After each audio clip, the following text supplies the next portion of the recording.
কি গো, আমার দুনিয়া বাবাটা কোথায়? তুমি কোথায় রেখে দিয়েছো একা একাই? রুমে যে সে একা একা বসে আছে, তুমি কোথায় ছিলা? আরে আমি তো এই একটু পাশের কিচেনে গেছিলাম, একটু কাজ আছে না, একটু হালকা রে। ওকে তো আমি সবসময় কোলেই রাখি, আমার কাছেই রাখি। এখন একটু হালকা রেখে একটু কাজে গেছিলাম। বাবা, আব্বু, বাবা এসেছি তো, এই তো বাইরে থেকে বাবা এসেছি, দেখতেছো? বাবা। আব্বুকে দেখে সে এখন খুশি, বাবার দিকে আসতে চায়, তাই না? হ্যাঁ। আব্বু, আম্মু তোমাকে মার সাথে রাগ করছো? তো রাগ করবে না, সে তুমি তাকে একা একা এইভাবে উপর করে রেখে ওখানে কিচেনে রান্না করতে চলে গেছে। বাবা, আমার দুনিয়া বাবা। বাবা কাজও তো করতে হবে, কাজ না করলে খাবা কিভাবে বাবা? মা খেলে তো তুমি খেতে পারবা। বাবাকে দেখে হাসি দেয়, বুঝতে পারছে যে বাবা এখন আসছে, তাই না? আমাদের কলিজা, আমাদের একটা দুনিয়া, আমাদের একটা পৃথিবী, তাই না? আমাদের একটা ওয়াল, তাই না? তো হ্যাঁ, কিউটি বেবি, আমাদের কিউটি বেবি। বাবা, বাবার কোলে আসবা?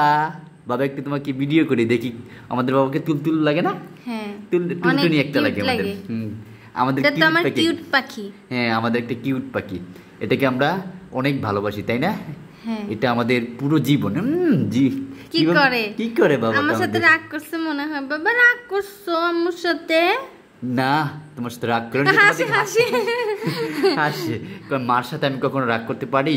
কারণ মা আমাকে খাবার দেয়, মা আমাকে টেক কেয়ার করে, অনেক যত্ন করে। দেখো না, সামনে খেলনা দিয়ে গেছি। এগুলা দেখে আর দুষ্টুমি করে। এই যে খিদে লাগছে বোধহয়, এই তাকে খাবার দাও, খাবার দাও।